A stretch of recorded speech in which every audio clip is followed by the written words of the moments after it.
So, girls, we are back for more permission talk. We are super excited just to connect. This whole moment is about sitting, being able to have real conversation about real things that women face. And so that's what we're going to do today. We're going to kind of chop it up. We had a conference. Don't know if you were there. I pray that if you haven't been there, if you haven't gotten caught up, permission conference is a thing. It is a whole situation. And at that conference, we did a panel where we were allowing women from all around the world to ask real questions about where they are in their actual life. And we wanted to just take the opportunity to use this segment to answer more of those questions because it was 100 and I guess 100 plus questions. We just want to, kind of slow down to kind of take some of that stuff in, see where the Lord leads us to be able to kind of reach you where you are. So let's do it, girls. Want me to kick it off? Yes, kick it off now. Okay. Just in case you don't know these girls, Janiyah, Pastor Keisha on the ones and twos with me. So I'm going to ask this question. And we're not going to act like you didn't hit your microphone. I love it. Amen. Yes, this is trying good. To stay cool. Yes. This question is geared for you, PJ, because I know this is something that you dealt with before. Okay. How do I break through perfectionism to live in the mantle that God has called me to?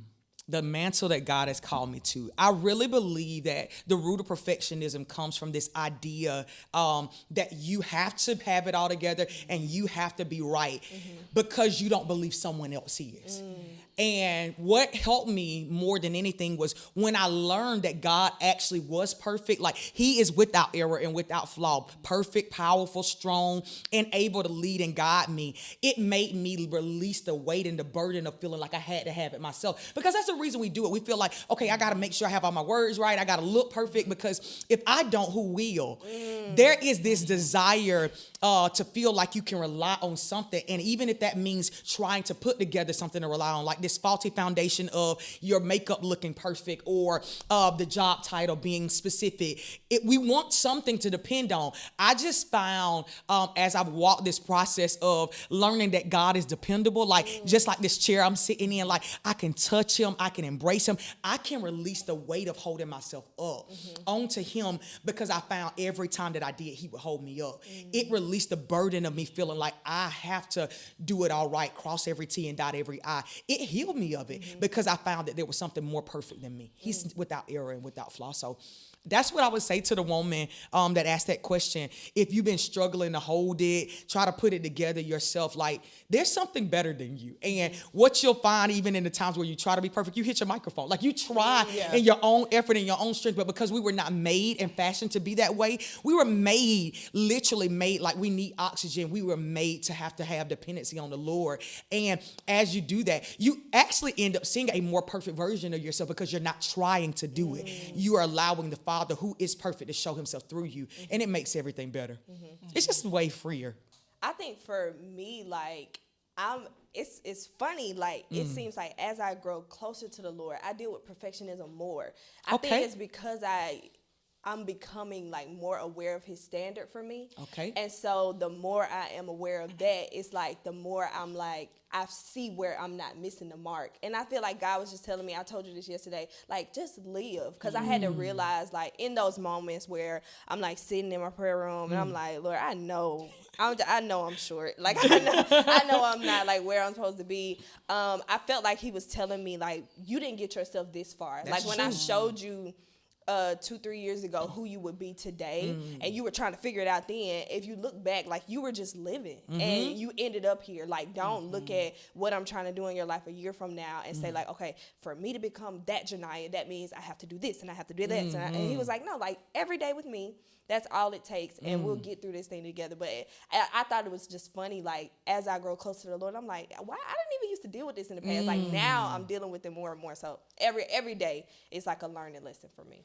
I love the beauty of coming close to the Lord because it is a mirror. It does show you things that you wouldn't have seen, blind spots, so to speak. Right. And I used to say all the time, like, I never had a hard time living in confidence before, like, pastoring and stuff like that. And what I recognize is there was not a demand that highlighted. There was not a mirror to show these inadequacies and these insecurities. insecurities that I was actually dealing with. That's and so good. as you come to, like, there's a lyric to a song that says, like, at your feet you find everything that you are. Like, at his feet you do. I feel like the more closely you draw to him, the greater you're able to see yourself in fullness. But to your point, when you find that you don't have to do it yourself, because that's what the enemy is always trying to make us believe. I have to do it for me. Like, I gotta, if I don't do it, who gonna do it? If I don't hold me up, if I don't go get it. And that is the root lie that makes us feel like, okay, I gotta put it on, I gotta go. Like, when you're able to demolish the lie,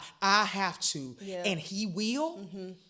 It changes everything about you feeling. That's what he gave you. He's like, baby, you can just live because I'm going to show up. I'm going to back every choice you make. I'm going to be in everything you do. You live more carelessly. And you're just like, God, I'm here. And I'm allowing you to flow through me. Just like in a moment like this, like my expectation is not, okay, Jackie, you got to make sure you preset your mind to know the question that you don't know what they're going to ask and you don't know how God wants to flow. I've learned to be able to deep breath and trust.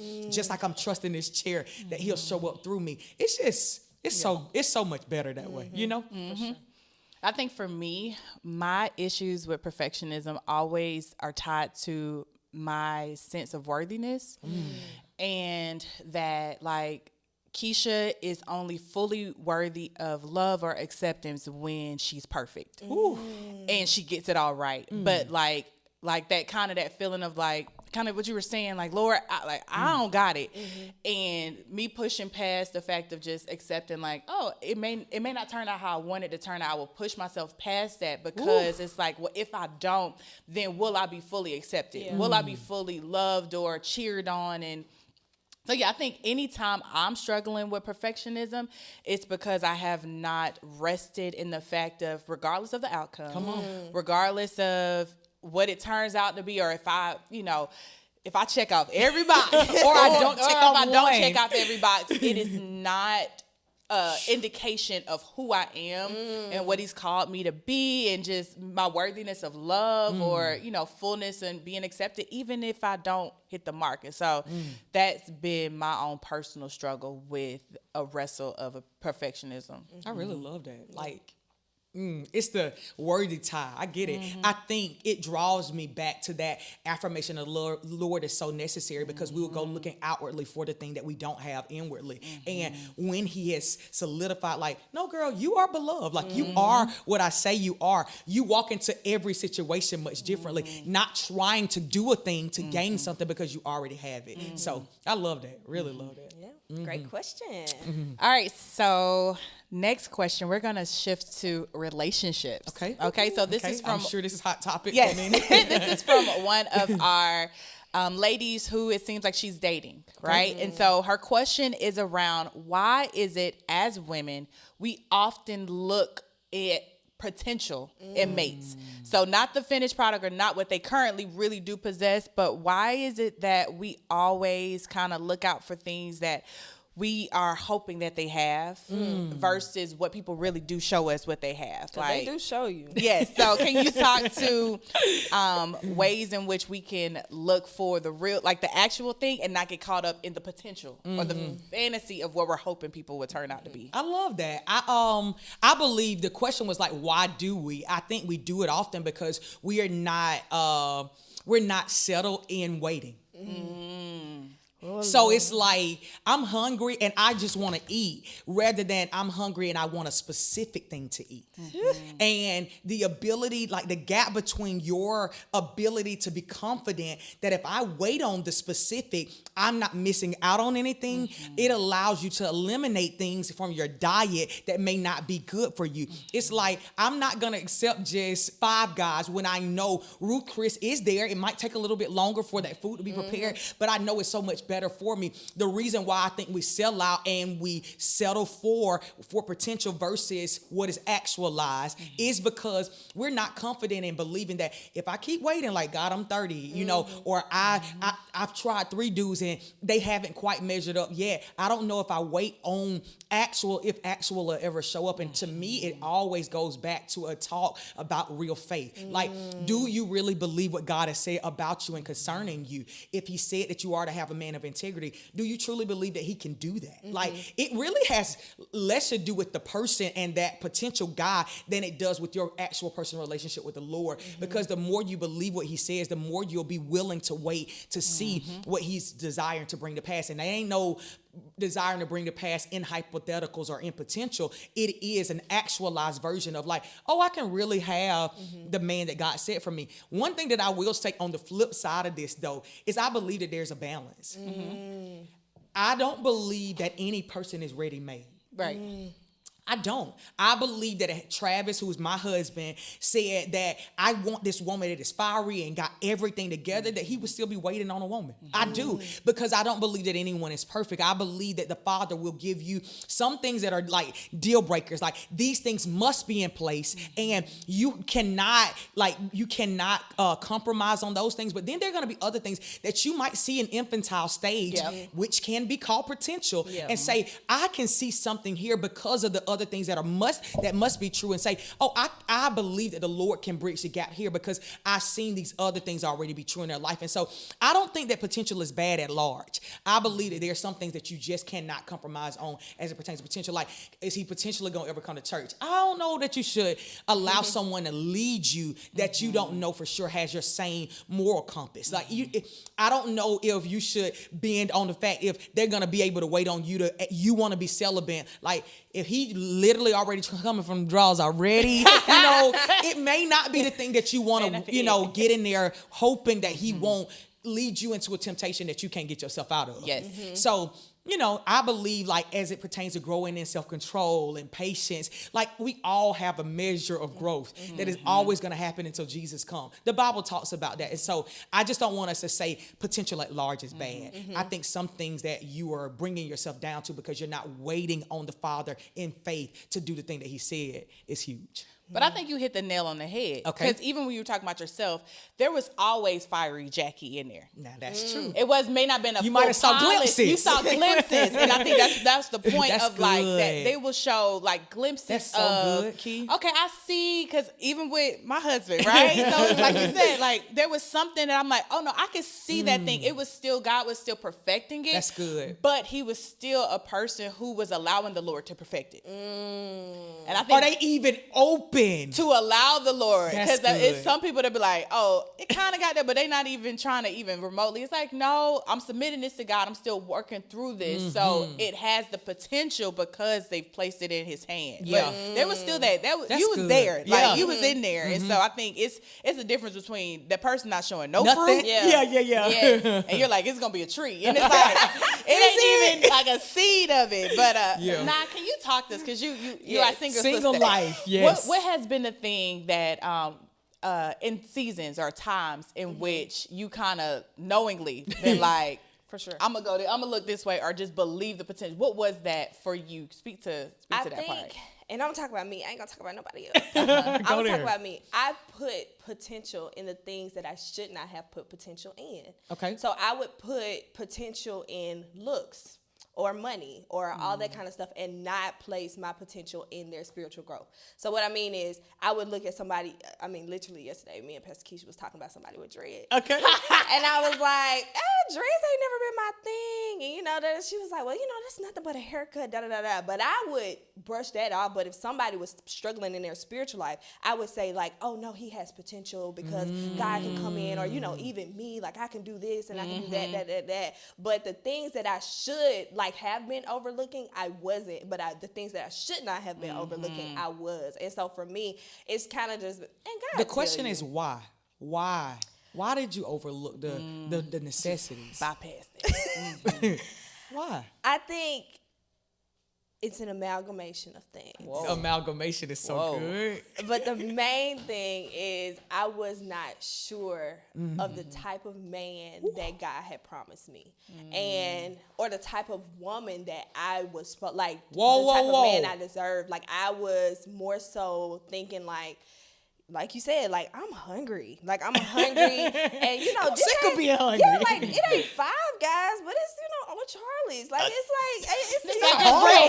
got good bread. Yeah, Great bread. It's not bad, and I'm like, maybe eventually this old Charlie's can turn into a Ruth Chris, and it's it really comes down to faith. Like, what do you believe? And are you walking with the fact that, like, even with the pressures from your friends, your family, everybody, you got to believe it. And I think a lot of times, like, I would say I believe it, but when it really came down to it, I was ready to settle. And so just being at the point where, like, if I actually put my belief in, like, no, this is what the Father said about who I am, I know that I like, this don't even come, like, don't come close. This don't even come close. I look like I wrote something on Instagram the other day, like, if I were to settle, like, it would be an insult to the God that I serve. Woo! Because I've seen him do too much for me to just be like, this is all right. And I can say it's going to be all right now, and then think about potential, and then 10 years down the road. No, 3. Not right. It don't even take that long. It don't even take that long.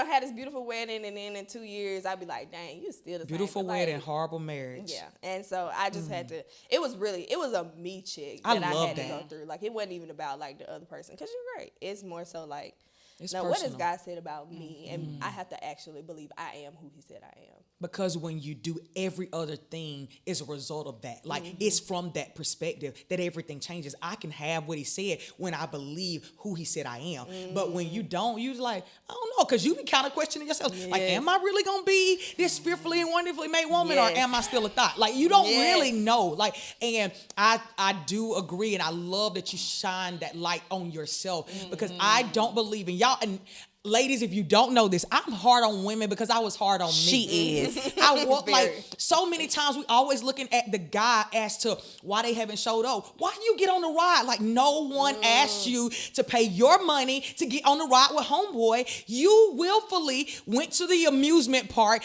put yourself on the ride, raised your hands up, and was like, let's go for up and down and all around. That was your choice. You decided to settle for potential. No one made you do that. Just like no one make you get up and brush your teeth. No one can make you wait. No one can make you do that. But I just love the personal responsibility. It takes you far fast. Yes. It takes you far fast. When you're willing to say, Daddy, I did that. I chose that. It will be. You don't make that same choice again. No. Not when you take the responsibility on yourself. So I love that. Let's move on. All right. This one is for my married ladies. Okay. For you too. Okay.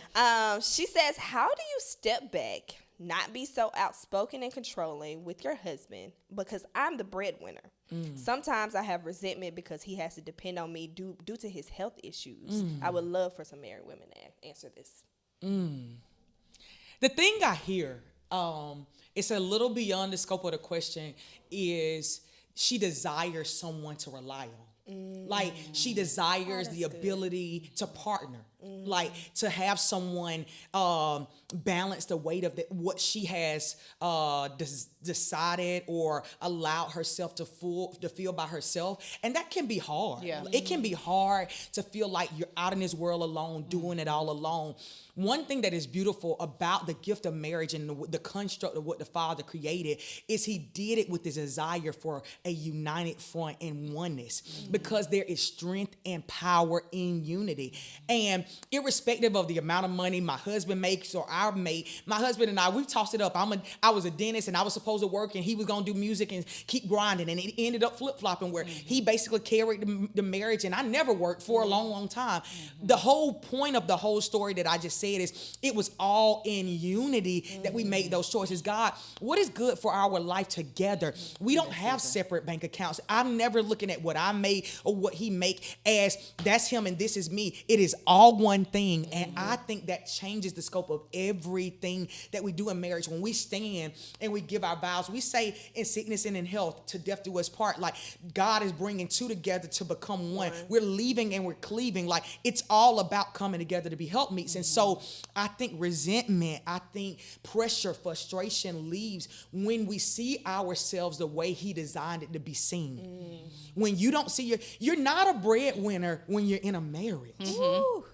You're not. Like, you are a wife that is complicit to support and undergird and surrender whatever time, talent, gift that you have in order to support something that is kingdom.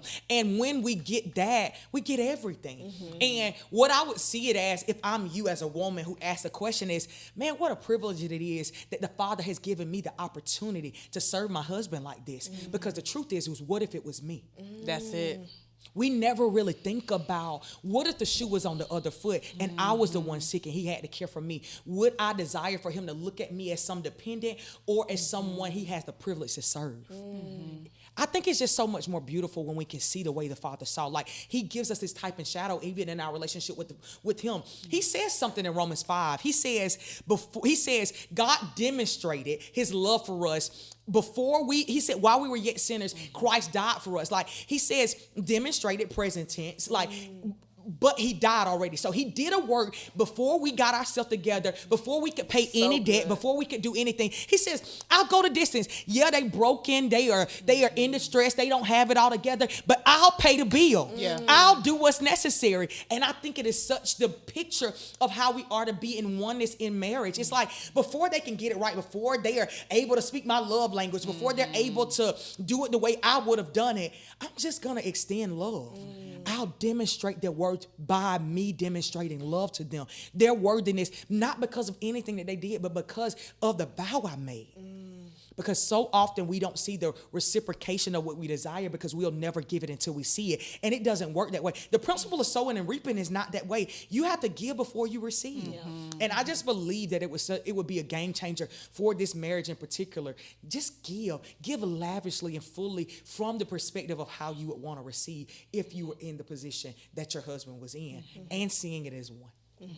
What you got? I agree. I love that. It's the fullness of everything that you shared. So, yeah. I love that. And even as a single person, like, just learning that selflessness now with the Father, like, just laying my will down now, walking with him now, like, that's not something that you pick up. Yeah, you don't have to wait on the practice. Like, learning to be a wife to my dad now, my father. Like, now, whenever he asks me for something, or if he want me, like, Janai, I want you to lay this down, I want you to do this now. Like, I have to learn it now. Like, it's my reasonable service. So yeah, love it. Let's see. What we got. How do you surrender and be all in for God when you have trust issues? How do we do that? When we have trust issues, surrender and be all in for God. I think it's a process.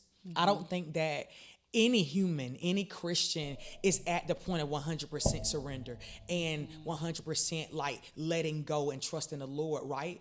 I believe that it is almost like a toddler who learns to walk. It is like, initially they're really afraid to let go of mommy's hand. They're really afraid to let go of the railing or even believe that they can stand up because they've never done it before, right? But I believe that faith and trust, they are a process, and trust issues are basically just saying that you have wounds that need to be healed by the Lord. But those wounds are generally healed by the practice of doing the thing that hurt you, by trusting again, by extending yourself, by opening yourself up again. You're not going to overcome a thing without trying or giving way to that thing again. I believe that the little child that lets go of their mommy's hand for the first time and takes one step, they will be more apt to believe that they can take a third step because of taking the one. And so I would say that, do children learn to walk without falling? They do not. Do you learn to trust without having trust issues? You don't. You are going to experience some things that may cause you to draw back or to fear or hesitate. Your decision to get back up, just like that child, to say like, okay, I fell, that hurt a little bit, but mommy dusted my leg off. She might have had to put a Band-Aid there, but my ability to get up again, to learn to take 3 steps or 5 steps to get to the process of running, it overcomes the time that I fail. And I think that's the thing. Like, you can't be afraid just because you experience one hurt to not go after a lifetime of running and dancing and having joy. And so really what I am prophetically declaring is that what is ahead of you is greater than what you've experienced. Like, what is on the other side of the hurt, the trust issues that you have, is far greater than you staying stuck and limited in what you've already experienced. What I can tell you is, have I had women to hurt me and mishandle my trust? Absolutely. But if I had counted every woman out, I wouldn't be sitting at the table with 2 of the most beautiful gifts that I have. And I'm saying that to you as an encouragement. God will send you people that will love you well, that will see you, and that will challenge the thing that has caused you to want to hesitate. He will. He'll remind you, like, they're still sweeter and more out there. I think on what you said about it being a process, the thing that was kind of coming to me is just even being patient with yourself and just allowing the Lord to, let's go back and see what contributed to those trust issues. Like, what were those moments, and inviting the Lord into even those times for him to heal, That to bring revelation. Yes, to, shed light into what that is. And I believe that as that is happening, and it's able to combat because sometimes it's like we'll experience trauma and something, we'll just shut it down and just put it away. That's true.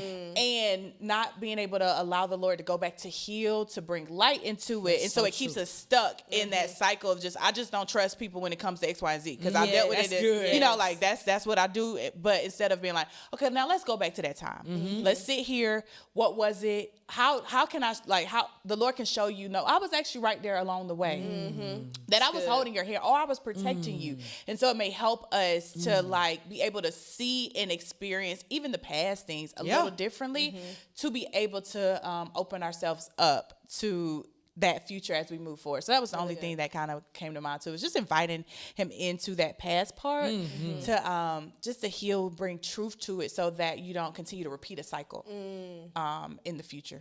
I feel like what you brought up was something I actually really lived. I was getting off a highway one time and had experienced a real bad hurt with somebody that I poured my life into as a mom. And I thought, when I had not taken the time to sit with it, that I was really broken by this person's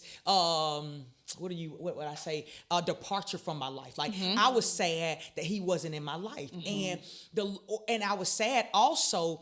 Well, the Lord helped me to understand that I was also sad that I knew that God knew what the end would be. Like, he knew how the full thing was going to play out. And so my frustration was like, well, God, if you knew that they were going to leave, why would you ever allow me to mother them like this? Why would you allow me to open my heart this way, pour in that way, when you knew the season that was to come? Like, why would you let me do that? But as I began to have that conversation with the Lord, he helped me to understand that I wasn't frustrated with the person. I was frustrated with him. I was frustrated with God. And he helped me to understand that when I did the thing that he called me to do, I never have to have regret about obeying the Lord. And if he had called me to that person to love them in that way, then I give every gift that the Father has asked me to give without regret. He will always water the heart. Like, one man plants, another waters, but he gives increase. And so even if I felt like it was incomplete or whatever, God would do the necessary steps to bring about whatever he wanted to in that person, but in me also. Like, I didn't give without the Father counting that seed, and him being willing to pour water on it and give harvest even in my life, to send more people or even to bring restoration to the thing that I gave just in obedience to the Lord. And so it absolved me of the unforgiveness I had with the person, because I recognized it wasn't even about them. It was about my frustration with the Lord. But to Keisha's point, without me slowing down to really dissect what I was really mad about or frustrated about, I never would have resolved that. I'm never going to be mad about doing the thing that the Lord has called me to. I won't again, because I have that now as a principle, because he was able to speak to it. And I'll just add really quickly, I think for me, I was thinking about like my trust journey with the Lord, and I had to give up on, because when I had when I had trust issues in the past, it wasn't that I stopped trusting other people and I started putting the trust in myself. Like, I can get it done. I can do this. I can do that. I can depend on myself for this. And then I realized, when I started getting close to the Lord, like, I'm actually not that trustworthy either. Like, if I think about me, and like, I'm not that dependable. Like, I can't put 100% in me all the time. So when I started to realize, like, I can put my trust in God, he'll never change on me. He'll never fail me. He'll never let me down. You're the only person worth all of my trust. Like, my trust issues in people absolved, because even if people let me down, I knew he would never. Like, even if, like you said in your story, like him letting you get to the point of seeing that, I realized when things like that happen, like, it still wasn't him letting me down. Like, the person may have, but I can still put my full trust in him. So it was me, like, having to let go of, like, Janiyah, you ain't got it either. So you need to go ahead and put it in somebody who can. So, and I feel like you brought to the table something that's vital on the side of it, yourself or another person. Humans are fallible. They are made to fail. And the sooner you can reconcile that truth, you're able to live in relationship with people much better, because you don't have an unjust expectation. You're not expecting them to be something that you aren't either. You're not 100% perfect. You're not 100% reliable. And when you stop expecting, you don't get it all right in seasons. You be flaky. You know, you sometimes you say stuff without thought. You get in your feelings and start rattling on stuff, and you be like, oh, Jesus, please don't let it get mad at that person, you know? And you needed that same grace, and so we have to be willing to extend it. And so I just think that that's beautiful. Like, we're fallible. We're made to fail, but God won't. All right. So this person asks, what would you say to the woman that is struggling to birth the thing that God has planted in them? So whether it be a business or a new idea, a new venture, struggling to birth it. I believe that all seed comes from God. And that's said in the word. And so even the birthing of a child starts as a seed form, a word that he's spoken. So there are moments where we try to do pseudo deposits, where we try to almost impregnate ourselves with this. You know, I hear people like, I'm going to manifest this thing, or I'm going to make this thing happen. There are moments where it's going to be hard to give birth to something that is not real. It's not alive. It doesn't have breath. It doesn't have the wind of God. It doesn't have the arms and legs that have been created and developed and fashioned by the Lord. And so sometimes the miscarriage happens because there was never really a deposit given. That's one. There are some that have child inside that are overgrown and they haven't pushed because sometimes when they push, it became uncomfortable. And you don't like uncomfortability. You say you want the birth and the fruit of what the child will bring, but you're not willing to sustain through the pain of what it'll take to actually bring the child into existence. And I don't know, I've actually birthed a child. I'm the only one at this table. It's not easy. It's not for the faint at heart. It hurts. It's uncomfortable. It takes a healing process, but it's worth it. It is all. You're never going to reach to a mother that would say that they wouldn't go through it again, because the other side of what they produce is always worth the thing that they went through. And so that's what I would say. Many times I think that you often have hesitation and fear about, man, God, the last time I tried to push this thing, that thing got hard. It became burdensome. And so I don't know if I'm ready to deal with that. And the thing that I would say is don't try to do it on your own. That would be the last piece that I would add to the birthing process. There are times you're going to need a doctor, a nurse, a midwife, a husband, a best friend, all of the people in community alongside you to hold your hand, to help you breathe, to push, to remind you. Because there are moments that you'll forget, like, and you get out here living carelessly, like you're not carrying something. And your people will have to remind you, oh, no, baby, you can't drink that. You can't go there. You can't do that. Do you know what's in you? And it's the thing that will remind you again, like, oh, I'm actually on the birthing table. And I have to remember how important it is. But that takes community. It takes coaches. It takes midwife to sit alongside you. I'll give you an example. I had received a word in 2017 that I would birth the book. It wasn't until 2018 that my best friend sitting here, she was like, hey, like, you need to push on that baby, that book that's in you. I'm sure that book probably would still be in me to this day had I not had a midwife to say, like, hey, girl, like, you remember that word you got? You remember what's in you? Like, go ahead and push. And it was a thing that caused me to, like, refocus and get before the Lord and say, God, how do you want to get this out of me? But it took the word to somebody being present in the room that cared about what was in me as much as I did. And many times we don't have that, and we have to pray those things in. And I think that's necessary as well for birthing. What's this? And I love that you said that, because as you were talking, I was like, support is definitely needed, especially in that first stage, because you don't see it. You don't see it. That's you barely, like, you feel it, right? It's like until like 3-4 months you start feeling the flutter. A little bit. But up until then, it's just like just kind of maybe the same. And so just having those people to be like, no, pregnant. No, it's something in you. I can see it. Like, to remind you of that, I think is very important. And the thing for me, I think that has always been like that I have to push past is on the other end is that responsibility part. Oh, man. That, okay, after I do this, there is like a responsibility that he's calling me higher to. Yep. Yeah. But you hit the nail on the head. Invite the Lord into, like, he can. Don't do it alone. Don't do it alone. Like, don't do it in your own strength. Like, invite him. He will be able to grace you with everything that you need to fully take care of this new thing. But if you try to do it in your own strength, it'll wear you out. It'll whoop your butt. But that's been that responsibility part. But I love what you said about the support part, especially as you are starting into it, because you don't have feel it. You can't feel it. see You don't have a lot of like tangible reminders that there's something happening within you. So good. So good, man. Can y'all speak to like the fear part? Because when you're birthing something, like a lot of the things, especially when it first comes out, it's public. Like people see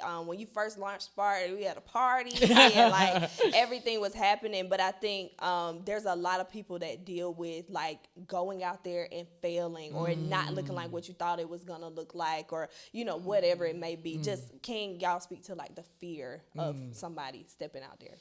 So we're going to be diving into a book that I feel like touches this really heavy. You Are Beloved really, to me, hits the nail on the head as to why we deal with so much fear about what people are going to think about what we do. Like, okay, God, I know I sense that you want to do this thing through me, but I'm afraid to jump out here because I don't know what it's going to make me look like. I don't know what people are going to say. What if I do this and I look like a failure? Yeah. And this book, it talks so heavily about you're not what you do. You're not what you have. You're not what people say about you. You're beloved already.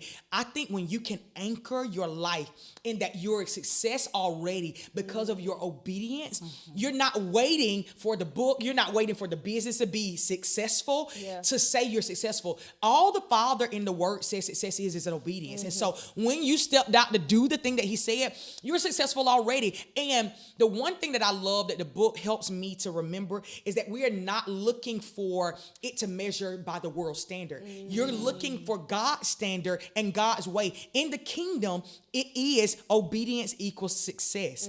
And I think that when you shape the perception of what other people, reputation, it's about me. When you're doing things and it's about you, we only live and exist to birth things for the Lord. When I'm birthing in light of him, I keep my eyes on him. I'm like, Daddy, all right, you want to do this in me?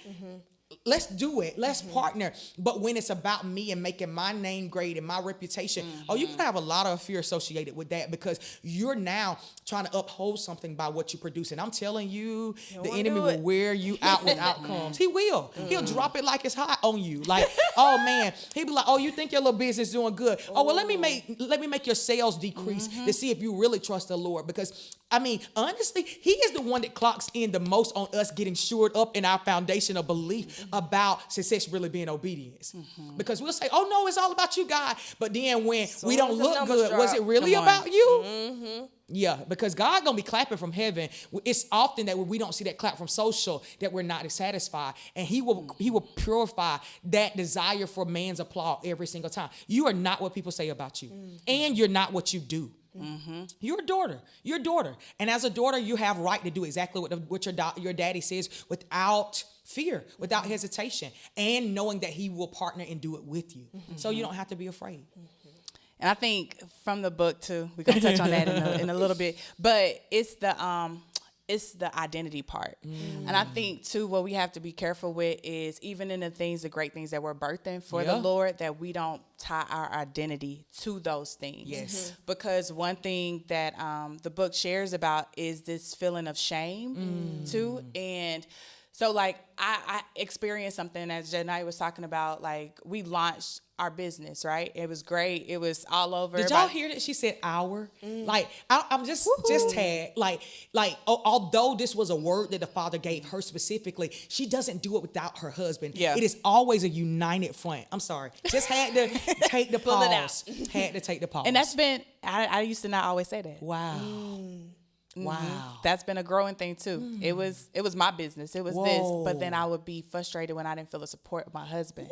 So that was, but anyway, we launched. It was great.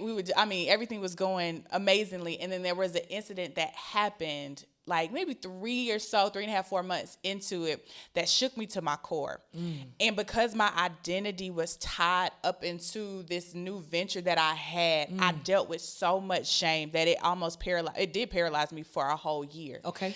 And it was this fear part of like, that this, like, it was a reflection of me. Like, I'm a failure. I have did something so public and now it has failed and now I'm a failure. And it's like, Keisha, first of all, you are not your business.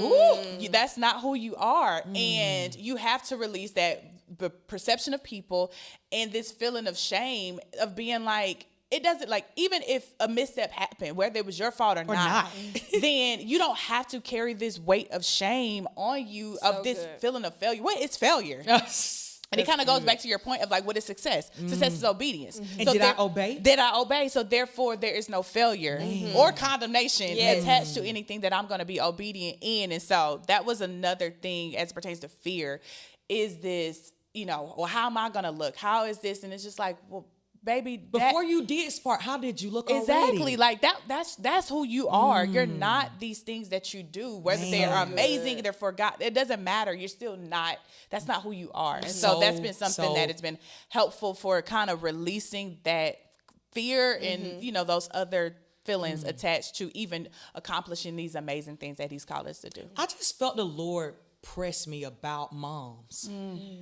Because we attach our identity so much to how well our children look, how well they perform. Like before you are a mother, you are a daughter. Like you are not your children's academic grades. You're not how well they dress. You're not that. Like, and I just wanted to say that to a mom maybe that's watching that is overwhelming yourself because maybe you don't feel like you've taken them to enough extracurricular activities or they haven't performed a certain way. Like, daughter, you are daughter first. Like you are not these things that the Lord has blessed you with. You are a child of God first. And can you relieve yourself of the weight of that? Like, I just pray today that you would hear the song of the Lord over you in this moment. Like, you're mine, daughter. Like, you're doing a good job. You're enough. You're doing a good job. Like, and I'm with you and I'm clapping and I'm cheering for you. I don't give you something that I believe that you'll mismanage. Like, and I think that takes a weight off. Like, because sometimes we're like, well, God, can I do it? Like, yeah, if I place it in your hand, you surely can with me. You can with me. So I don't know. I just wanted to give a mama that. Like, you're good. You're good. That's why I love this podcast. Man, We're going to go down some different streets. Yeah, all right? It's like wherever the Lord leads, we're going to press he into there. leads, we will follow. Yeah. Amen. Yeah. So this next question is about boundaries. Okay. And the person is specifically asking, I guess they're in a new walk with the Lord. Okay. And learning how to navigate placing boundaries, I guess, in your life with your people or your friend groups and stuff that honor your new walk. And how do you go about that? Because as we know, boundaries are not always the easiest to establish and to uphold. So can you help this young lady just kind of navigate through boundaries? I had a conversation yesterday with one of my friends. We were talking about just navigating the new normal, and I'm in a new walk with the Lord. Even every stage of your walk with Christ is new, and what is necessary and required to not just start but to stay, to uphold this new place. It takes not just a strong yes but a strong no. That has been the most challenging part of my walk with the Lord.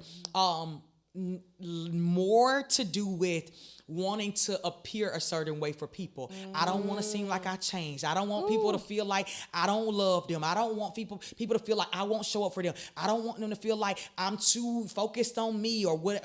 All of these things having everything to do with everyone else than what the Father's actually saying to me. And I think oftentimes the enemy uses that to rob us of the safe place of the boundaries of the will of the Lord. He's saying this is a new season and this is a new thing that I'm doing in you. And inside of these parameters of the will of God is protection, is provision, there's favor for the thing that he's asking for today. If everything that you did stayed like yesterday, you would always be the same. And that's just a thing. You have to be okay with evolving and becoming new and becoming different. If people always want the same version of you, like, they are going to be limiting you to who you were and not who you can become. And so I've just found inside of the guardrails of the will of God, it's the safest, most protected, most vulnerable, most beautiful place that I could ever come to. But inside of that place has to also be affirmation and confirmation that the thing that I am doing with him is okay. I won't necessarily always get that from the people that are around me first. Sometimes God has to say, yeah, baby, you took that breast and it's okay. Yeah, they may misunderstand for a season and that's okay. Like what you used to get from people where they would pat you on the back for going beyond what you had to give, you will have to learn to look inwardly to the Father to say, I'm proud of you for taking that nap.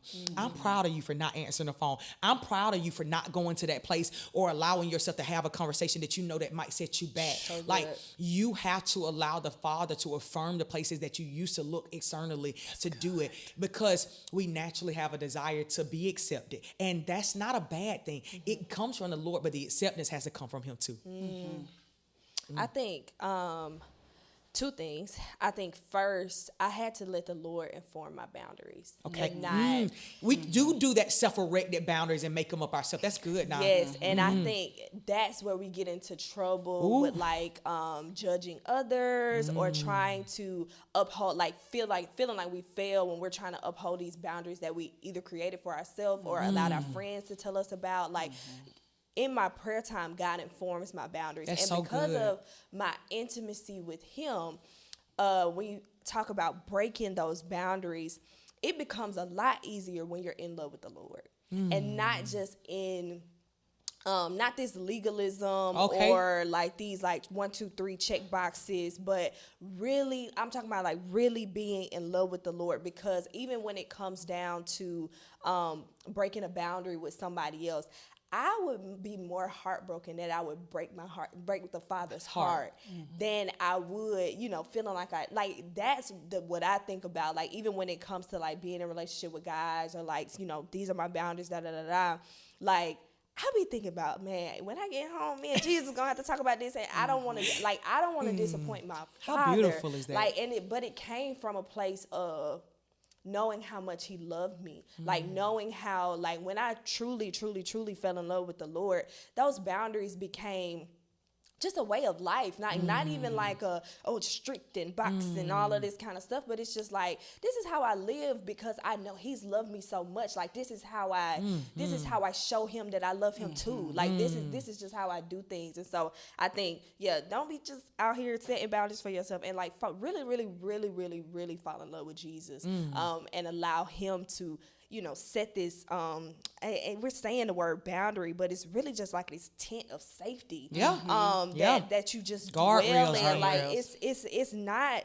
rigid. It's not, it's safe. Like it's not, I hope like I'm putting I love where you're going, because most often when people think of boundaries, they think of restriction. They don't think of freedom. And what I've learned is inside of the will of God, because that's what boundaries are. It's His will for your life, not this thing, to your point, that you've erected and said, oh, well, because now I'm saved, I can't go here. Who said that? Like, who told you that? And when you do that, you can be missing the very place that He's actually called you to minister. Yes, but inside of the will of God, there will be protection and provision. But inside of that is freedom, because you will find the most beautiful version of yourself, where you're not like out here totally drained, totally overwhelmed, totally outside of, the thing that makes and gives life to you, because He will be infilling you, because you're right in the middle, like not doing it in order to say, God, I'm proving that I love you, but because of your love for me, it's like love responding to love.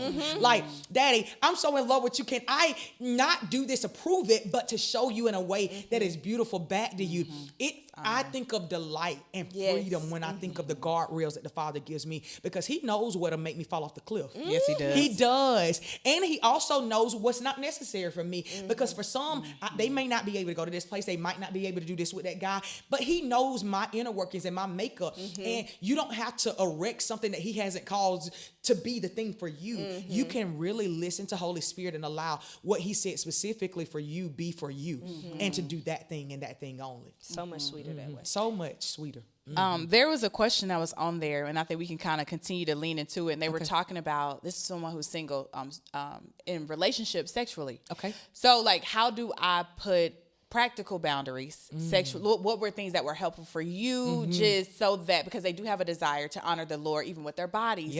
So what are ways in which we can put different guardrails, in things that have been helpful practically to ensure that from a sexual nature that they're able to honor the Lord with their body. Can I Netflix and chill? Like, You can't though. Like I'm just saying it. Like I would say, first off, honesty is so important. You know you. Yes. And do not listen. I said this since I was a college ager. If you gonna lie to people, but do not lie to yourself. Keep it 100 with yourself. You know the things that get you hot and steamy. You know the things that's gonna take it too far. And don't be telling yourself like, oh yeah, we gonna wrestle and just rub parts, and you not gonna get it. Like you know you gonna get it if the certain thing get hit. Like it's just necessary to be honest about where you are. Like you may not be able to stay and get all in bed and cuddle and watch. You not getting in that bed to watch that movie. You don't care about that movie. Right. That movie not that good. The movie not that. Or if you want to watch the movie, go to the movies with your crew. Like you don't have. Like I think that it's just so important that we be honest, man. I think that if more people were honest, more people would keep themselves celibate and keep themselves safe. I don't think that we're honest enough. Like I really believe that, practically speaking, like me and Travis didn't kiss for like 3 years. Like, and that ain't a thing that I'm making a hard line. I don't believe in hard lines. Maybe you can kiss him, you cannot do it. I don't know that we could have. Like, I'm telling you, after we kissed, it got so hard. Like, it became so, like, I mean, if we were at a 1 in difficulty, we went to 1,000 in difficulty the moment we kissed. What I would say, we went beyond something that we had said. And the funny thing is, we never even talked about it. It was just kind of like a thing that we sensed we shouldn't have done. And we never did it. And then the one day we did, it was like, oh, I get why the Lord was keeping us from doing that. And that's the thing about when you go beyond a boundary. It's so hard to put a boundary back that you've what's the word I'm looking for? You crossed that boundary. When you keep a boundary intact, it's so much easier to stay inside of it. But when you pass it and you know what it tastes like and feel like and look like, and it's just so much more hard. And so my challenge would be, stay inside of it, listen to the Lord, be honest with yourself, accountability. Let somebody be all up in your stuff, because they not all up in your stuff for your harm. It's because they want it to remain and really be good in the end. Like you wanted to have longevity and health and goodness. Like sex is not bad. It's bad in the wrong time and in context. And that just needs to be said. Like, I love to have sex with my husband, but had we destroyed the beauty of it before we should have, I don't know that would be true now. You know? So that's what I would say. I think accountability, I think honesty is very, very, very necessary. I was all up in I'd be all up in these bills. It's important. It's necessary, man. No, I agree. For my husband and I, we had to be honest. We started dating, we started kissing, and it was like, we were like, whoa, we not gonna make it. You know what I'm saying? But that was the honesty part of like, although this is good, it feels great, it feels this, we're like, we both have this true desire to honor the Lord. So this has to be our boundary. So we stopped kissing after a couple of weeks of doing, but it was like, we ain't gonna make it. And it was hard. And it was hard. And it was boundary was crossed. They was all up in our business, like she said. But I'm so grateful for it. I wouldn't change it for the world. Man. Because my ability to be like, Lord, we were able to submit this hard thing to you. Like, and knowing that. I just want to hit that. Because some people think just because it's hard doesn't mean it's worth it. Or that, like, you're going to have to, most things that are good or worth it sometimes will be hard, but it's still necessary. Like, all things, it's hard to end up with STDs. It's hard to end up having given your body to somebody that you don't end up marrying. And, you know, like, lots of things are hard. You got to choose your heart. I just want to give that, man. Like, and I think, so like, you just never know the seeds in which you're sowing, right? Good or bad. And I believe, like, I've had some, not like real health issues, but health issues in our marriage.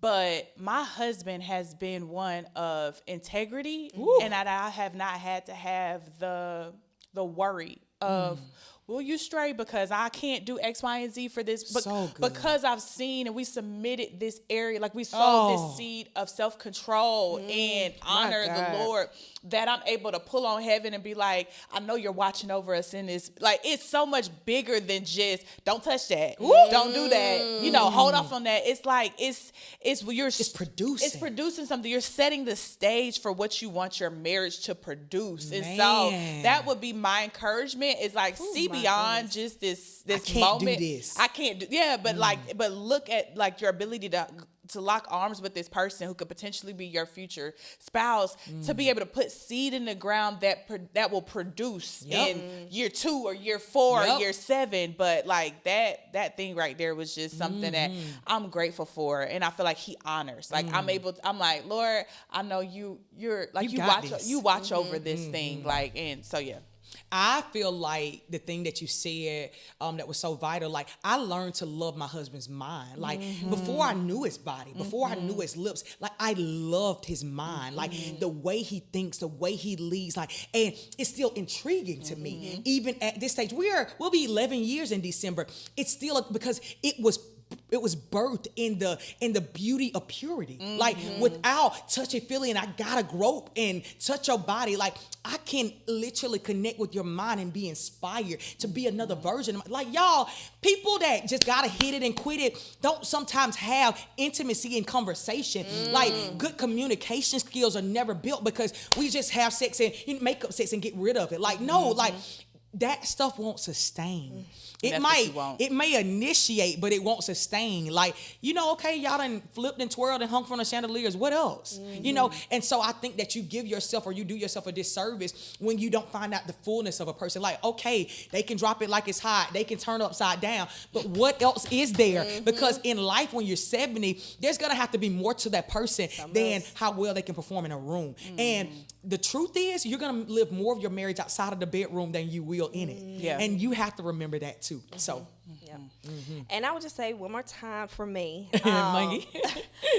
like letting the Lord use this season to inform my boundaries, because I think, I really, really fell in love with the Lord when I was 21. I'm almost 26 now. And I think those first couple of years, I still was kind of like, if somebody would come and they would be even remotely close to the Lord, I'd be like, okay, what your boundaries are? Cool. Let's roll with that. Instead of like me setting. Yes, me taking time with the Lord to say like, okay, what are my boundaries and what is some stuff I've been on? Instead of letting some boo-boo head. Come on, man. Inform, like, because, I come into this situation and now I'm letting you decide, like, no, I had a relationship with the Lord before this, and this is some of the stuff that he set out for me. And, we still pray and we still moving, there might be like a new instruction, but I'm not coming in blank. Like, I got some history with the Lord, and I done sat in my own prayer closet, and this is what we talked about. And so, and you show up too. Like, I don't want no dude to show up without none. Yeah. Like, if you ain't, that's a dead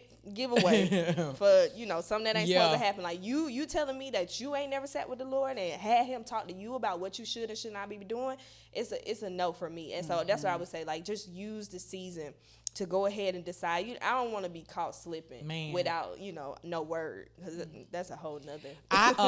That reminded me of when I got to the point where I wasn't gonna do it again. Like I remember selling out on God. Like, oh no, like Daddy, like I know I'm supposed to hold myself. I know it by word, but not know it in my heart. Like I didn't know I was worth it, and so that was the reason why if a man came interested, I would give my body, I would bend my morals, and just do whatever I felt was expected of me. I was a people pleaser. Like I needed to do whatever necessary to prove my love. I'm ride or die. I'll do whatever it takes. And what I found is when I was in that bedroom alone and dude had cheated on me or left me and I was there, he was the only one that remained, that stayed right there, and his love was still present for me. And I got to the point where I was like, okay, I want to prove my love so bad. Maybe I should try proving it to the one that stay right there, that loves me in spite of, and that will always nurture me back to life when I feel like the scum of the earth or the bottom. Like, that's reason enough to keep yourself pure and keep yourself holy. Like, God, I want to do this for us, like not for someone else. Like, I love that you talk about the pregame before anyone comes. Like, Daddy, I remember what it felt like to feel like I was deserted and out there, and we had a thing, and it was holy and it was beautiful, and you poured into me, and you lifted me back up from feeling worthless. Like, I don't want to give that away to someone that ain't took my hand and put a ring on it, So that was a part of the reason why I was just like, deuces on being in my morals, my values. I'm out of there. Like, I'm gonna uphold what me and the Lord have created. We created together. Deuces. Yeah, man. This is great. I think it was really informative. Anything else on your heart? Just, off script, I feel like the conversation was full, but is there anything that just in the moment, the Lord is saying, you feel, you got a question about your own life, whatever. You know my whole life. Yeah, do I?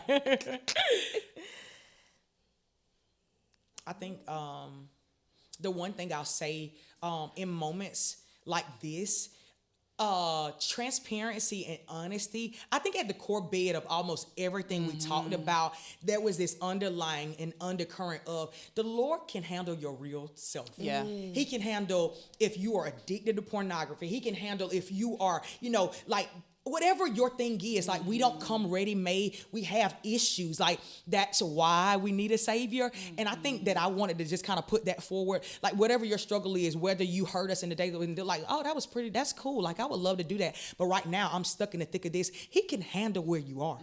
He can handle that you might see yourself separate from your husband. He can handle that you might be having a hard time keeping your body pure. He can handle right where you are and meet you right in the middle of that, not needing you to have to get it all together in vulnerability and transparency and saying, Daddy, can you walk into the middle of this and help me with this? You will find a friendship and a father-daughter relationship that is so beautiful, that is so rich, that will continue to nurture you. And so I just wanted to put that forward, like right where you are is okay. And the Father will meet you in that. I actually want to close this by praying specifically for where you are.